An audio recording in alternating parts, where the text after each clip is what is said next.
On his awakening night, the Buddha discovered people's lives are controlled by two factors.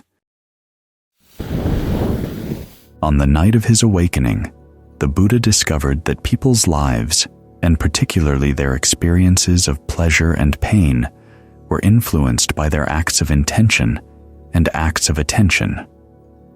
The intentions, of course, were the intentions that drove their actions. These intentions, in turn, were influenced by what they paid attention to and who they paid attention to. The what was a matter of right views and wrong views. The who concerned the issue of whether, in forming their views, they paid attention to the teachings of the Noble Ones. This pairing of attention and intention runs very deep throughout the whole teaching. Attention basically comes down to paying attention not only to what you believe is true, but also to what you believe is important to know about, what's important to have views about. This is why the Buddha described attention as an issue concerning which questions you pay attention to and which questions you put aside.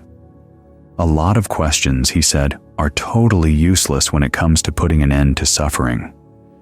You want to focus your attention on questions that, when you answer them, help in that direction.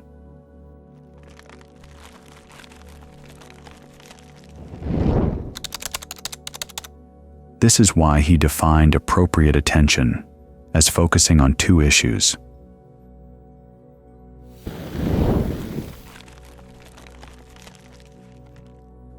One is what is skillful or unskillful to do with your thoughts, words, and deeds. The other issue is the Four Noble Truths. These two issues are connected in that the Four Noble Truths take the principle of skillful and unskillful action and apply it specifically to the question of why they're suffering and how you put an end to it. Unskillful actions in this context would equal the second noble truth, the cause of suffering. Skillful actions would equal the fourth noble truth, the truth of the path. That's attention. Then your intentions are to act on those truths. The interaction of attention and intention basically defines what the Buddha calls the strength of conviction. Conviction is defined in terms of who you believe, what you believe, and what you do as a result of those beliefs. You believe people who have integrity. What you believe is that your actions can, if they're skillful enough, put an end to suffering. That has a lot of implications. The fact that you can choose skillful actions over unskillful actions means that you have the power of choice. The fact that you can see the results of your actions means that you can recognize mistakes and learn from them. As a result, you can begin to anticipate that a particular action will lead in a particular direction. So you're responsible for what you do. You're responsible for the results.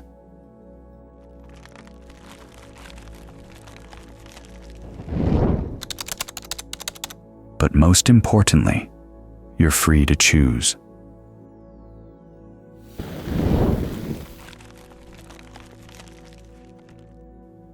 You do have that freedom. We're not here just to accept causes and conditions as they play themselves out, or, as someone once said, to simply witness empty phenomena rolling on. We play a role in their rolling.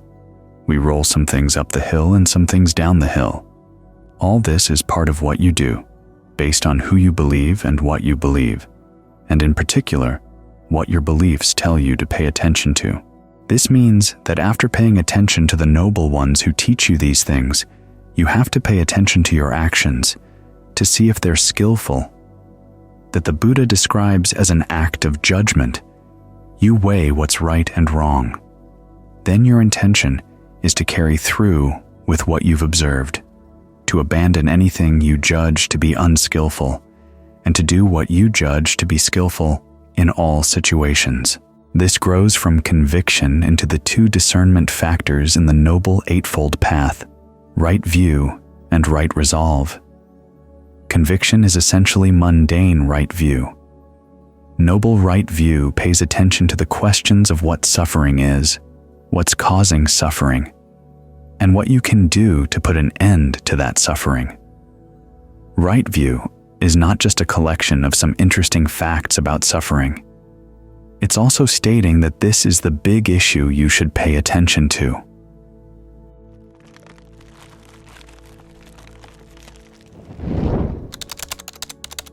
Right resolve starts on the mundane level by applying the insights of right view to your actions.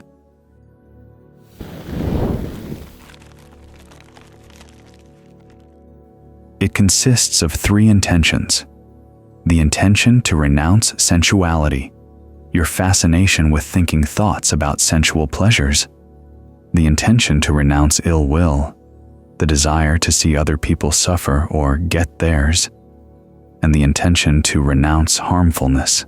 The noble level of right resolve carries all 3 of these intentions to a higher level in focusing on the intentions that put the mind into the first jhana, the first stage of right concentration. It's in this way that these 2 mental functions, attention and intention, work together in guiding the path.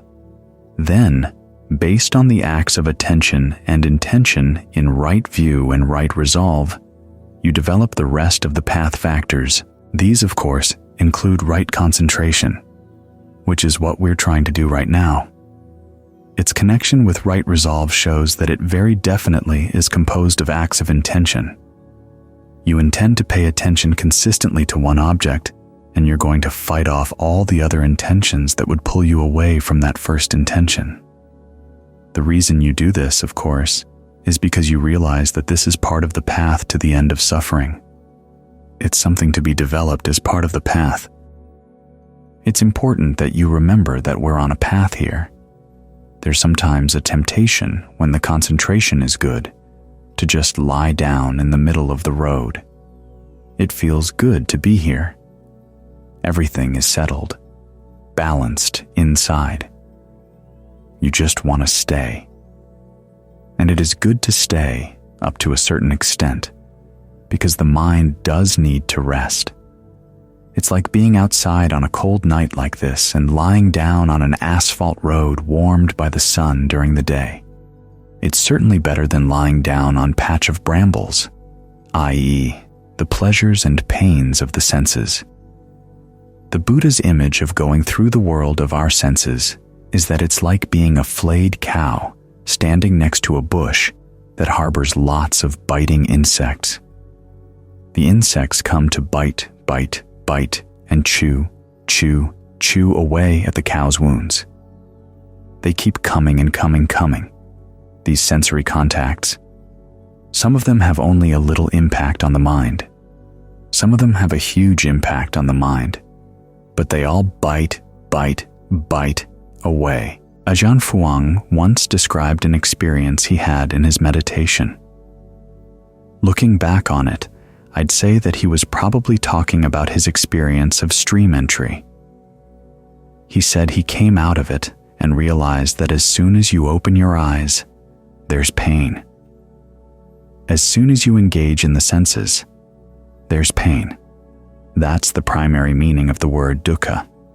Some people translate that as unsatisfactoriness, but that's a very unsatisfactory translation.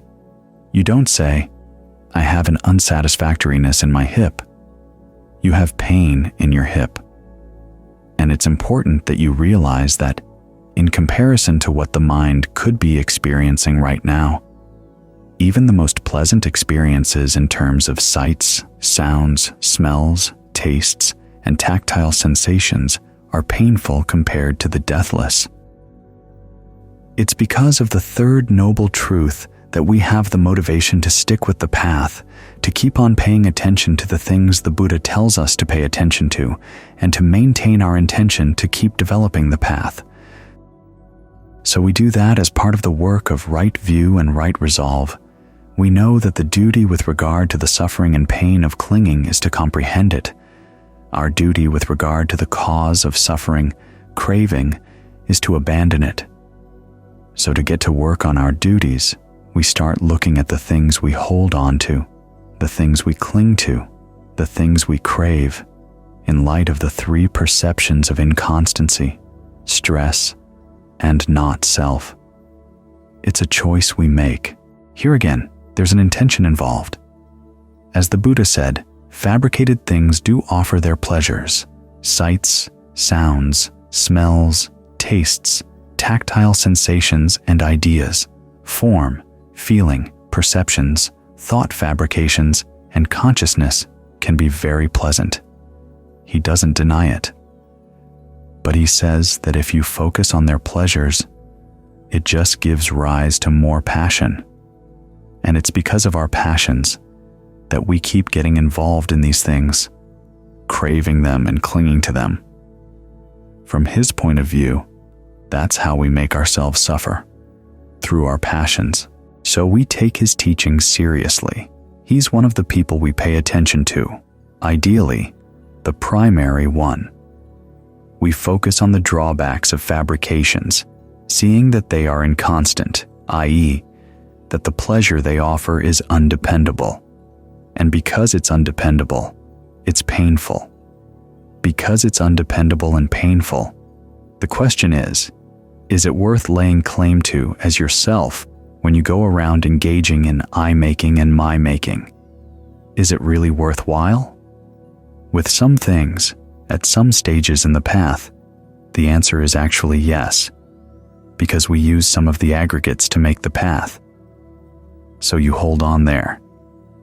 But with other things, the things that would pull you off the path, you learn to say, no, I'm going to pay attention to the fact that they're inconstant, stressful, and not self, so as to induce a sense of dispassion for them.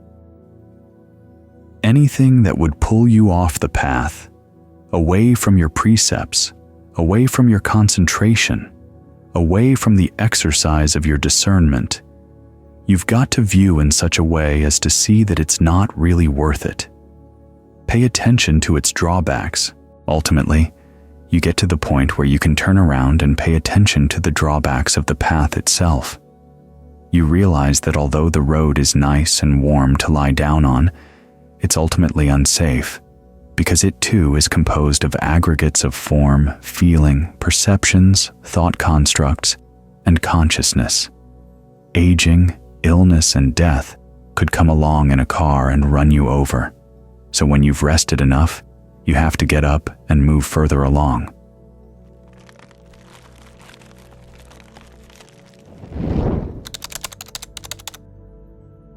The Buddha's image is that we're on a raft crossing a river.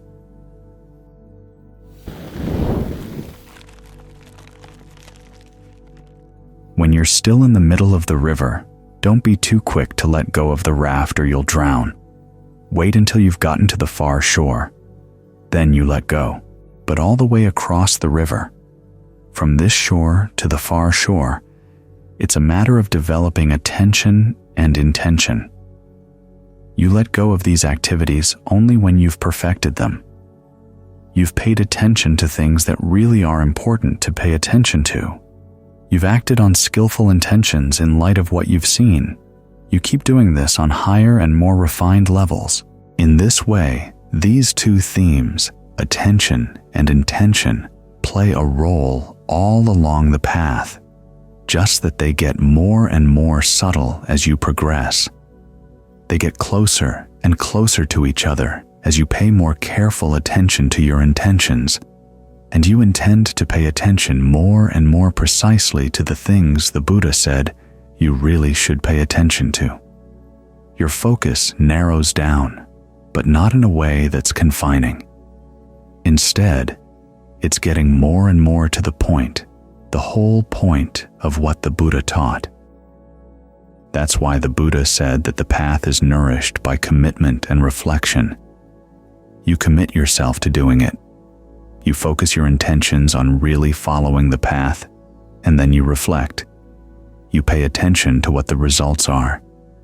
And then, based on what you've seen, you try to fine-tune your intentions again, and again, and again. As you work on developing these two qualities together, they can take you far.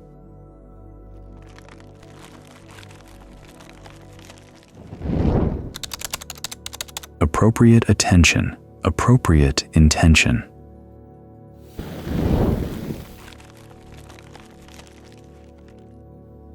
The Buddha once said that all he taught was suffering and the end of suffering, or, to translate it another way, stress and the end of stress.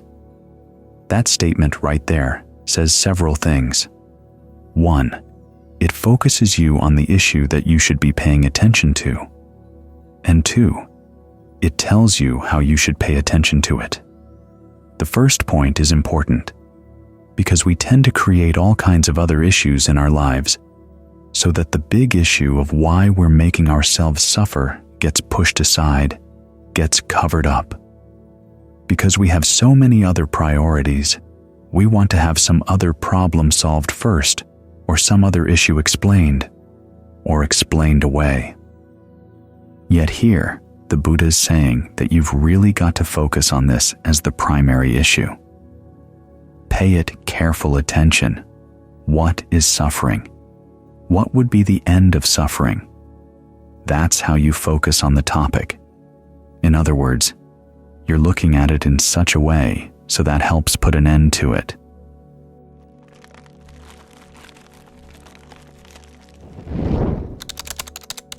The Buddha, of course, is not forcing you to look at it this way.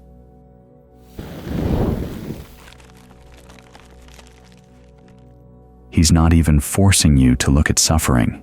The suffering itself pushes you. But he's recommending that this is a crucial thing to focus on, and that you want to focus on it in a way that allows you to see what's causing it and what you can do to put an end to it.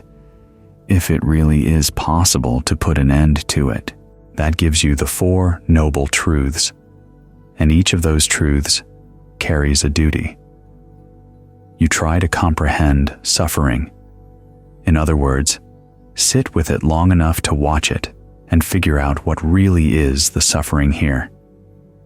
He boils it down to the 5 clinging aggregates, which is not an immediately clear or obvious way of explaining it. To see it in those terms, you have to look at it carefully and take it apart. That way, when you see what suffering is, you can watch it carefully enough to see what the cause is, to develop dispassion for the cause, and to abandon it, to let it go. And to do that, you have to develop the path, so that you can realize the end of suffering. Those are the duties. Comprehend suffering, abandon its cause, realize its cessation by developing the path. Those duties all go together. You can't comprehend the suffering without developing the path, which is what we're doing right now. Focusing on the breath, trying to give rise to a state of right concentration, and once it's there, trying to maintain it so that it develops. So we're applying appropriate attention and trying to develop appropriate intentions around this too. These 2 qualities have to go together. The fact that we're focusing on the problem of suffering is because we want to put an end to it. There's an intention right there, and we want to understand it properly so that we can do it effectively. We listen to the teachings on the 4 noble truths, appropriate attention, and then we decide that we're going to try to put them into practice. That's appropriate intention.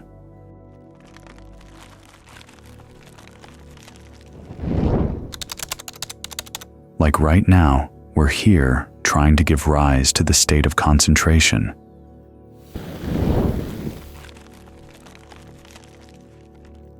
That's the appropriate duty with regard to the path.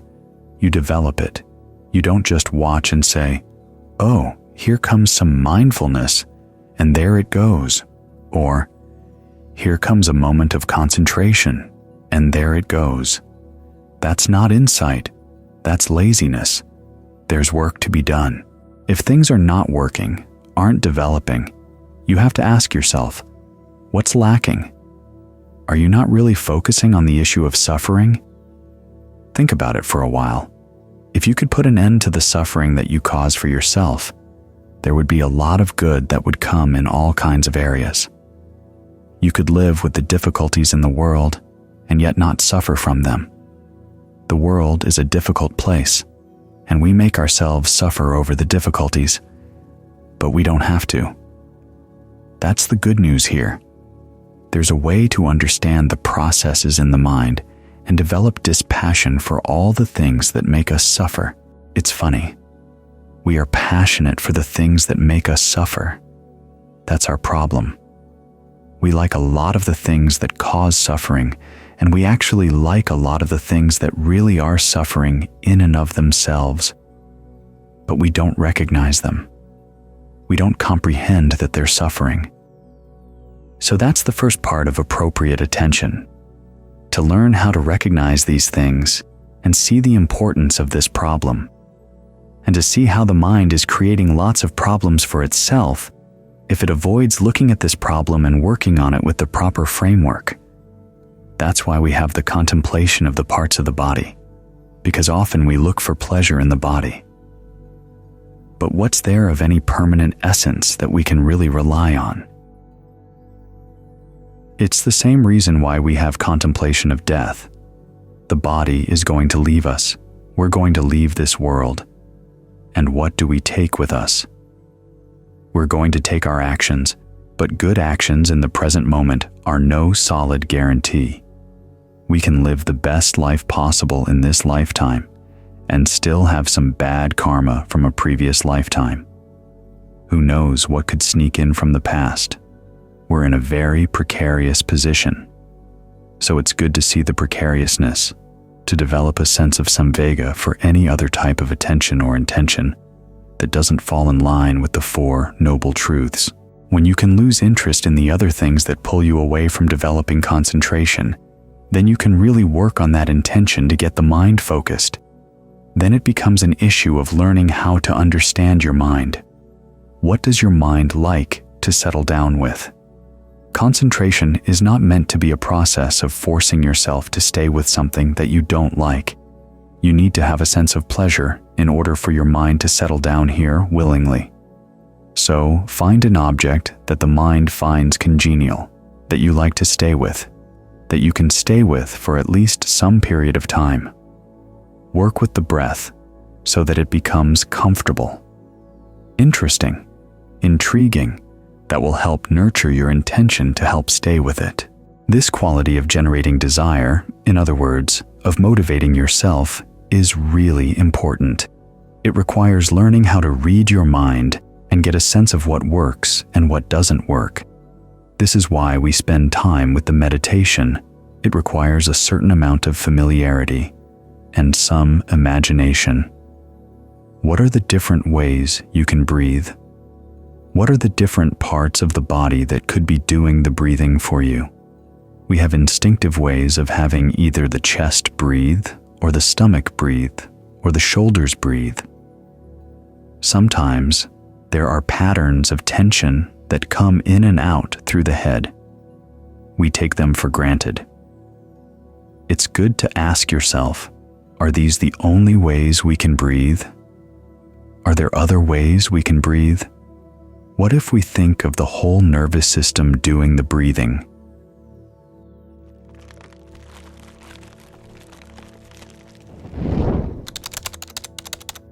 What does that do?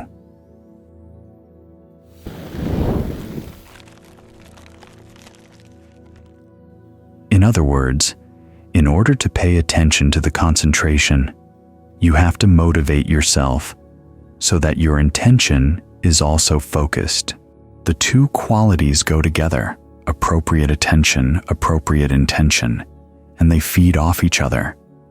The intention turns into concentration. The attention is what develops your discernment. You need both, and they have to be appropriate. There's no such thing as bare attention in the Buddha's teachings. It's all colored by your intention. So learn how to keep your intentions properly focused, to figure out why, after all the things the Buddha learned in his awakening, this was the issue he focused on teaching. Everything in his teaching revolves around this topic.